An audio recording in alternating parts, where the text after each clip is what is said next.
Hi guys, it's Emily from Novel Novels and welcome to today's video. This is my January wrap up part 2.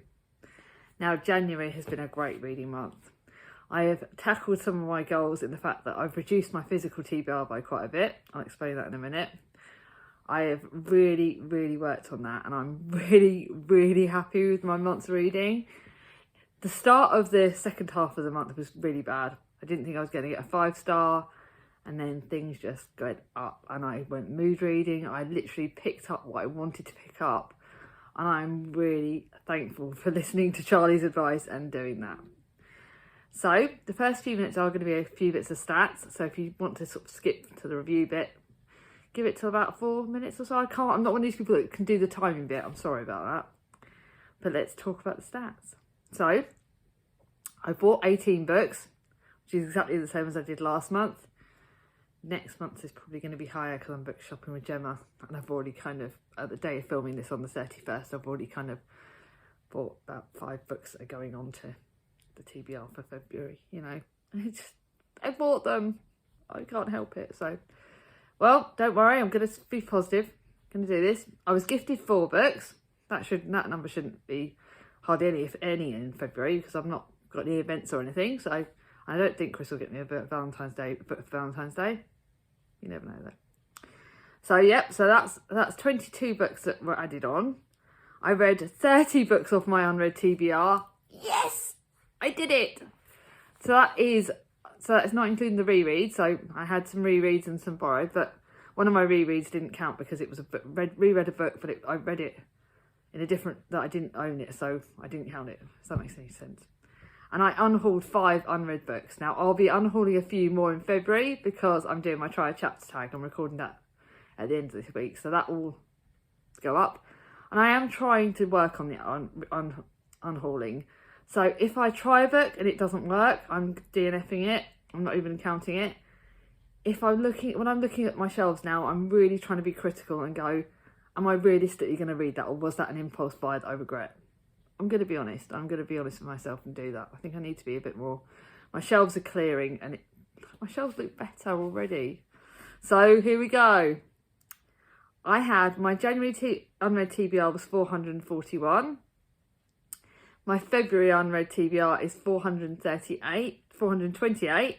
So I went down by 13 books. Now, like I said, I expect to go down by a lot less in February because obviously I'm buying more books and it's a shorter month reading wise, so I'm not going to put pressure on myself, but I am going to enjoy my books and I'm really happy with my TBR, as you would have well seen. So I read a total of 33 books and like I said, 30 of those were off the unread shelf. So that's really good. Like I'm saying to myself that in February I'm going to try and, I don't think I've got as many rereads in February and I've got one, but I'm going to read one of my borrowed books. So that will, you know, affect it. I'm trying to read 1 borrowed book and at least 2 rereads. So we'll see how that goes. So I think there's going to be about 3 rereads. So yeah, it's going to be a bit interesting. Because I've obviously got the Anne of Green Gables read along, which is always a reread. So we'll see how I do. So here's the genre stats. I read 1 fantasy, which admittedly I ended the month on. Thoroughly loved it. 3 classics. Really happy with that. That's a consistently low amount, but it's more than what I can handle. Excuse me, guys. Don't worry, it's nothing to worry about. It's just blooming money nose. I read 4 non-fiction books. Again, for my goal, that was a brilliant thing. I love my non-fiction books. But this is the number that's going to surprise you all. I read 4 mystery thrillers and I blooming loved them. I don't think there was any bad ones. In fact, my mystery thriller was a surprising genre that I think was my biggest surprise of the month. Because I've read a 5-star thriller. I've read a 4-star thriller. I've read a 4.5-star thriller. I think the other thriller was like 4 or 5. It was only 2 4-star thrillers, 1 4.5 and 1 5. Roll on the thrillers. Maybe I'm getting a bit more braver. I read 9 historical fiction books, which is brilliant. Really happy with that. And 12 contemporaries. So as you can see, I've read a real range of genres this month and I'm really happy with them. So, are you ready for the bits? I read 3 unrated books this month, and I don't tend to rate my non-fiction books, although I think I'm going to start rating a lot of them. Not the memoirs, I won't rate the memoirs, but the other non-fiction books I think I'm going to rate because I just need to. The first one I read was Dear Fatty, and that's my first unrated book, and I don't think it... Lauren from Lauren and the Books loved it. To me, it was all right. It was done in letter format. It was just not for me. It's interesting to hear more about Dawn French, but this is one of her earlier books, so I need to read one of her contemporary books that she's written. This is her non-fiction autobiography. But I think it was written so long ago. She was still married to Lenny Henry in this, and I'm sort of looking at going, it didn't grasp me. It didn't get to me. It was unrated, but it wouldn't have been a high rating if I did rate it. So unhauled, I'm afraid. Then the second book is unrated, but if I was to rate it, it would probably be like a 3 or a 4 star. And that's the Salvatore of Auschwitz. I read it in honour of the Holocaust anniversary month, and this was very hard hitting. Again, I don't really think I can rate it because it is so hard hitting. It's about Auschwitz, and it's about the Salvatore, and this was telling the tale of the British POWs, so prisoners of war, that went to Auschwitz. You don't really hear much about... You hear obviously about the Jews that went to Auschwitz, the traitors, a lot of it was mainly the Jews that went there. I'm thinking people from other races, but I haven't heard about the POWs, and I flew through this book, but it was very hard hitting because you hear more about the traumatic things that happen there, and anyone that reads those, they know they're going to be in for a hard time. So it was hard hitting, but it was beautifully written, but I can't read this again. It's going to be going bye-byes. So those are my 2 unrated. Now we're going into my 2 stars. These were books that I could have screamed at. So as you can well imagine, I only got... I read 2 unrated books this month, 2 stars. First one is Aladdin and Other Stories, which you would have just seen in my last video I wanted to read because the Arabian Nights, the 1001 book tag. This was crap. I skim read it. I say I read it. You ask me anything about Aladdin in this, and I won't be able to tell you anything about it. I didn't read it and really absorb it. It wasn't my style. I'm getting really fed up with some of these children's classics that I'm just not getting into. So this was bye-bye. And the other one, it was given to me a gift by Gemma. I don't think Gemma gave it to me, but she didn't even enjoy it that much. This is Penelope by Rebecca Harrington. I read it to get it off my shelves. I thought it had something at the back of it. Dirty Dancing, Havana Nights poster. I thought, oh, she likes Dirty Dancing. That's got to be good. No, it was crap. Maybe it's not for me because it's YA, but it just was not for me. She was a Harvard freshman. Her social skills are not that great. I didn't grasp it. I didn't like half the characters. Didn't like it. This is not for me at all. Bye-bye. I don't want to talk about my 2 stars because if a book annoys me, I'm not going to talk about it too much. Now, the book that surprised me in the fact that I thought I was going to love this because Leanne Moriarty is really hit and miss with me. Some of her books I've loved. They've been 5 stars. I've really enjoyed them. And this one just wasn't. It was 3.5 stars. It was all right. And it's one of her more recent books, so I really hoped that was going to be great. Sometimes you have to come up with your own fairy tale ending. I didn't see the fairy tale in this. It was a bit of a mystery. I'm casting this as like a mystery, not a contemporary. Because Leanne Moriarty is, again, she's a real mixture of mystery and contemporary. Love is a decision, not a feeling. It's what you young people don't realise. That's why you're always divorcing each other. No offence. And that's an older person talking to the younger ones. I do like the older person protagonist in this. I thought that was quite good. There's like a mystery about the Monroe baby mystery that's changed people's lives. And Connie's passed away and the island residents ponder her legacy. Sophie Honeywell is looking down the barrel of her 40th birthday, hoping that fairy tale ending. Grace, the Monroe baby's beautiful granddaughter, can't tell anyone what she hopes for. It would be too shocking. And this does tackle, I'll be honest, it does tackle postnatal depression. It does tackle some really hard-hitting things. The mystery element's okay. The romance is just not really there. I didn't connect with the characters as much as I wanted, and I thought the mystery was quite obvious. Like, I kind of guessed the twists a bit. So it's probably my least favourite of my thrillers. But they're the ones that were okay. All of those books were okay. I also read, so I read 1 3-star, 1 3.5. But I've read 12 5-star, I think it's 12? 12 4-star books this month. 2 4.5 and 12 5 stars. So you can see the rest of them, the books are amazing. So all these next books I'm going to talk about, I would rave about all of them. Obviously I'll keep my 5 stars, but I won't be keeping my 4s. But if any of these 4 stars you want, please let me know in the comments below and I will be happy to send them off. This first one was a book that was sent to me as a gift because someone thought that I would like it. And I did like it. It got 4 stars, but it's not one that I'll reread. But this is historical fiction mixed with sci-fi, and it's time travelling, and it's quite good fun. And at the start of it, I was like, oh, I'm not sure if I'm going to like this. It's got really small print. You can see the small print. I'm getting too old for small print already at the age of 42. But this was like, how far would you go for the one you love? And it's about parenting. And some of the decisions this lady makes, I don't agree with, because I am a mum, and some of the things she makes, I was like, you're being really selfish here. But how much would you travel for the one you love? Would you give up your children for the one you love? I couldn't. My kids come above everything. But this really is about love and time travelling and different things, and it was really good. It's got quite a nice core. It really does make you think. That's why it's quite a good 4-star. It's not one I'm going to keep, but it was really good. I did actually really enjoy that. So I would definitely say if you like sci-fi, this is quite a good time travelling sci-fi. If you like historical fiction, because it does jump between, I think, the early 18 something or another, and the present day. So 1906 is one timeline, and the 1970s is the other. And it is interesting. The characters like Lux Lysander in the present day, she's quite in the sort of 70s, whatever. And then she's torn between the present day and the past, and the character she meets in the past is really interesting. And there's certain sort of twists in that I thought were really good in that. So I did enjoy that. Then I read my first Isabella Lande that Nikki from Red Dot Reads always raves about her books, and I did really enjoy this. But the reason why it got 4, not a higher rating, was it was only going to be 3. I read it in a day though, so it's obviously got to be quite good. This is set in 1939, and as the world goes to war, young Alma, Velasco's parents, send her to live in the safety of her aunt's opulent San Francisco mansion. There she meets Ishimai Vakunda, the son of a family's Japanese gardener, and between them a tender love blossoms. But theirs is the love that is forever to hide. And then decades later, Alma is nearing the end of her long and eventful life.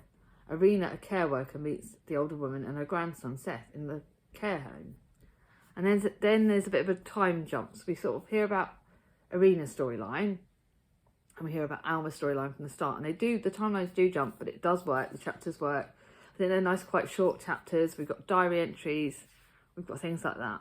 But Irina's story, I didn't really gel with as much as I liked Alma's story. Alma's storyline I really liked. I thought that was thoroughly interesting. I definitely want to read more Isabella Lande. She's definitely a good historical fiction writer. She writes great books. Her characters are well-rounded. They're well-lovable. I loved Seth. I loved Alma.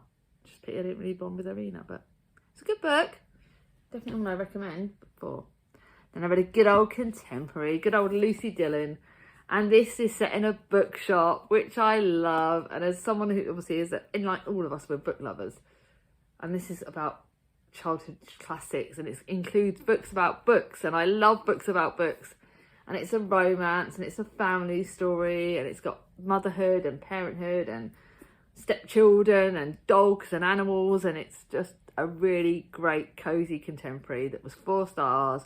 All the way. Yes, it's a chunky book. It was over 400 pages, nearly 500 pages. But it's got books about books. Like, I love books, and it talks about different books. It talks about all the books that I've loved growing up. What Katie did, Thomas and Charlotte's Web. It's got so many great books included in this, and it's brilliant, fun contemporary. I definitely know why I like Lucy Dillon's works. They are such fun contemporaries and really good to get you to a different world and find yourself feeling like this is like one of those books you'd want to curl up with a blanket reading. It's just brilliant. Then I picked up a book that I got ages ago at a charity shop. It was one of my 20p random buys for the sake of buying it. Carrie Plainsong by Barbara Munch. This is tackling slavery. It's tackling race. It's tackling a lot in one book. It's set in the central South Africa, around about the wartime, so at the start of. And it's traces the story of Ada, an illegitimate, unschooled but brilliant pianist who grows up in the service of a family of Irish immigrants.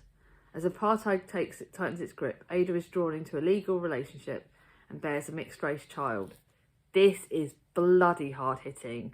The writing is incredible. You do not want to put the book down, but it is hard-hitting at its core. It is tackling race. There's so many triggers in this that I really think you need to be aware going in. It's not an easy book to read, in fact, with all the triggers, if you can get past that, read it gently. The chapters are short, it's really good like that. But it's very hard hitting, and it's one you need to be really aware of going into that. If you want to read this or you want to have it off me, I will tell you the triggers first, because you need to be aware of them before you think about picking something like that up. Then another 4-star, and this was one of my last books of the month. I read it over the weekend. I read this in like 2 hours. It's actually the second Maleficent book by the Disney bit.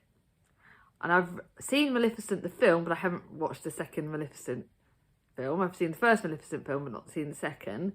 I haven't read the first book, but I've read the second book. I don't do things in right order. But this is fun and scary and spooky, and every time I see Maleficent, I think of Angelina Jolie, I think of this first film, and it was nice to think about what happened after the first film. So yeah, I've read the book before I've seen the film, but Mia's got the film upstairs, so I will be nabbing it off her at some point. Aurora is the Queen of the Moors, and it's 5 years have passed. Aurora is now Queen of the Moors, Philip is the Prince of Ulstead, and the two young rulers have fallen in love, and it's finally time for the happy ever after. Right? Wrong. And then you mix the fact that fairies go missing, and you meet Queen Ingrid, Philip's mother, who is evil. I'm not giving you a spoiler because that comes up very quickly in the book. But there are more twists and turns in this. There are bits in this where I cried. I love Maleficent. Maleficent is one of my favourite of all the evil queens. I love her. She's not evil. She's brilliant. She's scary, but she's brilliant. And Angelina Jolie played her so well. And oh my God, it's such a good book. And I love Aurora. Though I want to kill Aurora at certain points in this book because she's being a daft apeth. But I love Maleficent. I love this book. It was so easy to fly through. I'm saying it's 4, but I think if I'm thinking about it more, it's now like a 4.5 star. I may even keep this to give to Mia, but I'm going to keep it. I'm going to give it to Mia because Mia's going to like that. I'm going to keep it. It's 4 star, but I think I'm now going to up it to 4.5. Even if I don't do it on Goodreads, I know it was top end. It was one of the best of the bunch of the 4 stars. It needs to be higher than that, but loved it. Now for another 4 star, I read Hello Again by Isabel Broom. She's again hit and miss for me. I like some of her books. One of her books was one of the top books of the year a couple of years ago. And this is Hello Again, and it's love can be found in the most unlikely of places. And it's about a romance that doesn't turn out the way she expects. We've got an old protagonist who I loved in it, an old elderly friend, Josephine, who persuades Pepper to accompany her on a trip to Europe. And then she meets someone, and then things change, and then there's another person that she meets, and it's good old cosy contemporary, very easy to read, very short, very sweet. 4 stars, but it's a lower end, I would think, 4 stars. Then a book that surprised me because it's got mixed ratings on Goodreads. A lot of people have said it's a mystery thriller / contemporary thriller. I would say it's a mystery, not a thriller, because it's not scary, but there is a real mystery element, and I think that element makes the contemporary side of it brilliant. And this was The Man Who Didn't Call. Now, I found this in a charity shop for £1. It was only just out, I think, last year, so I got this and I've read it really quickly. And I loved it. I actually enjoyed that a lot more than Leanne Moriarty's book, because again, this was one I read in a day. Imagine you meet a man, spend 7 glorious days together and fall in love, and it's mutual. You've never been so certain of anything. So when he leaves for a long booked holiday and promises to call you from the airport, you've got no cause to doubt him, but he doesn't call. You tell your friends you're going to forget him, but you know that your friends tell you to forget him, but you know that they're wrong. Something must have happened. There's bloody loads of twists and turns in this. Didn't expect so many of them. Storylines, 2 storylines again as well. And it's thrilling. I found this really exciting mystery, the romance that wasn't a romance, finding out what really happened. And I didn't guess so many of these twists. I couldn't put this book down. It's bloody good. This was another top end 4 star. I probably should have put it 4.5, but it was just so good. I really recommend, if you like mysteries but don't like scary mysteries, if you like books that really get in your head because you're trying to understand what the twists are, you're not quite sure, this is brilliant. But it's not one I'm going to keep because with mystery thrillers, I very rarely ever keep them. There is one that's coming up in a minute that I'll tell you that I'm going to keep. And that's because it's a series book, but I have to keep it. Then my last one is a book that I'm going to be sending off to the lovely Ange today. So she would have got this by the time this video goes live. I've Got Your Number by Sophie Kinsella. This is absolutely hilarious. It's a cheering up Sophie Kinsella book. 4 stars, but again, it's a good 4 stars. The only thing in the world I wasn't supposed to lose, my engagement ring. It's been in Magnus's family for 3 generations, and now the same day his parents are coming, I've lost it. And on the same day, do not hyperventilate, Poppy. And this is really funny. This has actually got some really good twists and turns in it. It's not about romance all the time. It's about the fact that Poppy's life, she seems like a really pretty girl, and everyone says, oh, she's pretty. She's not that bright. She is a lot brighter than she makes out. And this is like, she's fun. And then you meet this guy called Sam Roxton, who I loved. And I didn't like Marcus. I thought he was a dick, and I was right to think that. Sorry, Ange. Just, you got to read this and find out why. But Sam is brilliant, and he brings out the best in Poppy. Their friendship is great, and there's more friendships and romances, and again, it's easy to fly through. Loved it. Don't want to talk about it too much because I'm just sending it to Ange, so she's going to want to read it. But now on to my 5 stars. I did also read, like I said to you guys, I read 2 4.5 stars, but not, they were in the first half. So now into my 5 stars. I did read 12 5 stars, and I've got 6. Now, if any of you can remember what books I talked about in the first half, see if you can predict my 2 favourite books. I've got 1 favourite book from this pile and 1 that was from the start of the month. See if you can predict my favourite 5 stars. Dun, dun, dun. I wonder if any of you have predicted it. Because there's 1, 2, 3, 4, 5 that I'm talking about now. Oh, and I also forgot to say, before I forget, 4-star book. This is what I'm going to guess at 4 stars because I'm going to finish it today. I'm filming this at about 11:30. We'll get this finished by the end of the day. And at the moment it's 4 stars, and I'm over halfway through. It's actually surprised me. I can't talk too much about this. It will be on my Goodreads, but this has actually got a really about found family again in it, and people making mistakes, and it's really good. So, Lessons in Love. Really am enjoying that. So here we go, 5 stars anyway. So my first 5 stars is a thriller. Thoroughly loved it. It was a sequel to Ice Cream Girls. You do need to read the Ice Cream Girls before you read All My Lies Are True. It is for the prompt, by the way, of, I can't even remember what some of these books were for, prompt-wise. This was for the prompt of an author you haven't read in a while. I now plan to look for all my Dorothy Coomson thrillers because this was 5 stars all the way. My favourite thriller of the month. It's not, I shouldn't have said that. It is one of the top books. Verity has been lying to her family for months about the new man in her life. He knows all about her mother's scandalous past, so she has to keep them apart. When he threatens to tell the world everything, Verity is desperate enough to do anything to stop him. So when he is brutally attacked and left for dead, she becomes the prime suspect. There are more twists and turns in this than even in The Man Who Didn't Call. There are so many twists in this that you will not be able to put this down. It is the best thriller in frigging for ages. I love the Ice Cream Girls. You do need to read the Ice Cream Girls to read this, because that gives you the great backstory to this book. But this is incredible. If I thought the Ice Cream Girls was good, this was even better. It really keeps you on your toes. It is thrilling, it's exciting, it's a psychological thriller. There's not too many gory bits, but you're really drawn into the characters. Characters are strongly built. You can see my hands are going up. I bloody love this. I can't talk too much because this video is already 23 minutes long and I'm on the first 5 stars. Amazing. This is my keepy. My next keepy, Jane Eyre. 5 stars all the way. Reread it for the 3rd time. Loved it. It was my official reread of the month, but I bloody loved it. I just can't stop loving Jane Eyre. You guys all know how much I love this book. Rereading it, I got even more from it. Thoroughly enjoyable. Then a book I picked up for random because I love Elaine Everest books. I needed a book to cheer me up because I was having a few floppy books. This is The Tea Shop Girls. Now she's also got The Christmas at the Tea Shop Girls, so I think this is just a duet. But again, 5 stars. She does not let me down. This is about set in the tea shops, and it's about 3 friends, Rose, Lily and Katie, and their friendships, and it's set at the start of the World War at the start of this. And there's a bit of a romance with Captain Ben Hargreaves, who enters Rose's life. All 3 friends have got very different storylines. You've got other storylines that are coming in about their past, and it's all interlinked perfectly. It's World War fiction done so well. You've got some mysteries in this, which I think she does amazingly. You've got some romances. You've got the key friendship groups.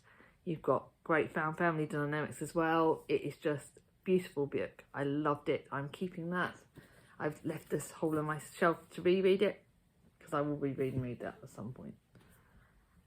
penultimate non-fiction book is actually my non-fiction book that's a 5 stars, because I couldn't not. This is Hard-Pished, a Midwife Story.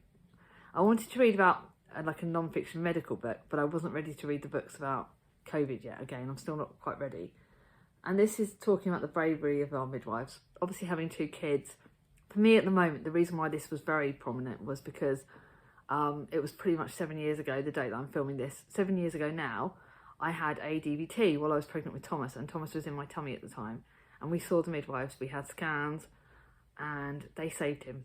Because if they hadn't have helped me and we hadn't have got the checks, it could have been serious. But then on the other side of this, there were midwives that missed signs that I had a DVT. There's a lot of controversy that I have because people couldn't see what's going on, and I knew something was wrong with my baby. And this is about motherhood and midwives and the traumatic. Like, my pregnancy with Mia was fine. She was back to back though, so we had a very traumatic labour.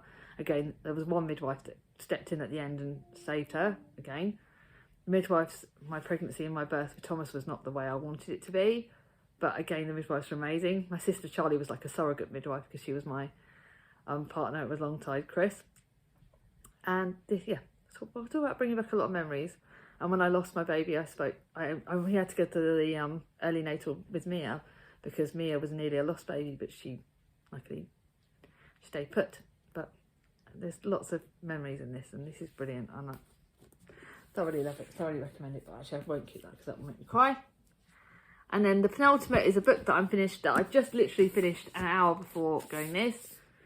I'm ending the month on a 5 star. This will be my penultimate book to finish this month.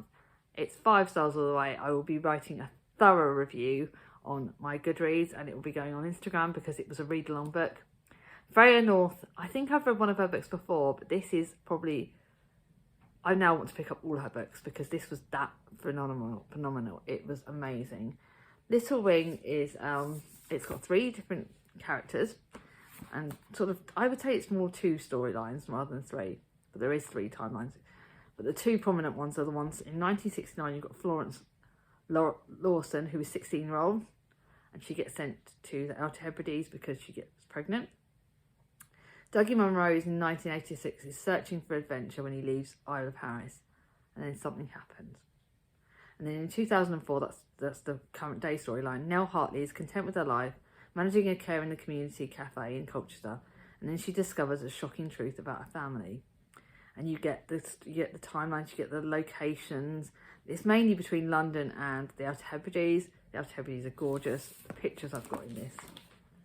And it's about home, and home isn't always where you think it is. And family, and Little Wing, and identity. And identity is quite key. Family is quite key. Resilience is key. Just brilliant. I love this book. Like I said, it will be a great review that I'll be doing. I'll be having to do this review this afternoon, but I really like to read a book and then think about how I'm going to word my review because it's brilliant. So, what do you guys think is going to be my top 2 books of the month? Yeah, first one is, on the second half, is Little Wing. That's my first, but the bloody tie between that and All My Lies Are True. And obviously for my first half, I didn't bring it down, but it's Shuggy Bain. Shuggy Bain could easily be a contender for the best book of the year, and that's only in January. I loved it that much. I read that with Ange and Amy. I will link their channels down below. This has been what a way to start the year. I've started the year with my readathon. I've got another one, like I said, planned for March. You would have seen my live show. I will be doing another live show in March for my read-along, but I'm doing then. But thank you all for your support. It started off, January this year started crap with me having COVID. But it's ended with me having a determination to seize my life and make things change and be stronger than I thought I was. I hope you've all enjoyed my vlogs as well. By the way, thank you for your support in those. I will be doing some more in March. I may try and do like a weekly one once a month, have at least one weekly one, because I don't want to do them. I did find it a bit overwhelming doing them every day all the time for the whole month. So I think I may do the odd random vlogs coming up here and there. I don't know when they're going to be. I'm just going to go with my heart. And that's something going forward I want to try and do a bit more. Take the pressure off. Make good videos for you guys, but also mix it up, you know.